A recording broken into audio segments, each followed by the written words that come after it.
Hi, I'm James. I'm one of your senior dealers here at easy-forex. Today, I want to give you the heads up and I want to talk about the potential future of the euro dollar in 2015.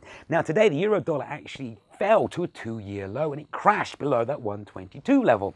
Now this has been driven by a lot of fear about Greek elections. Currently, what we're seeing is the ruling party appears to be losing the presidential vote, which means on the 29th of December is indeed the final vote. If the vote comes in a no, then we will see a general election at the end of January. Now this is a major fear because there's a party called the Syriza party, who's becoming very, very popular in Greece. Now this party is anti-austerity. Now if they do indeed get into power, then there is fear that Greece's membership to the Eurozone may be in danger.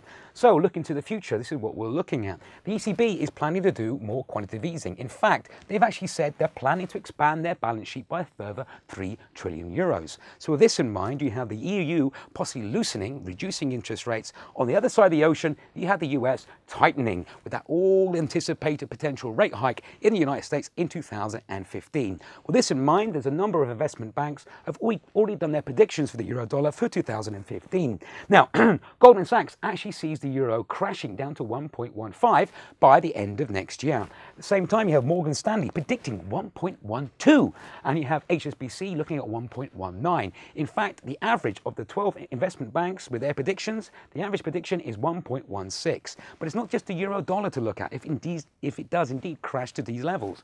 Look at euro stocks as well, because if the euro dollar does potentially crash, euro stocks could benefit. Stuff like euro stocks, the DAX, etc. could possibly go up. Reason why is simple. If the euro is at a lower price, then countries like Germany and France will be able to sell their goods abroad for cheaper, increasing the likelihood that the stocks may be bullish. But like I say, this is not an advice or a trading recommendation. I'm simply thinking out the box. I'm James from the Easy Forex Dealing Room.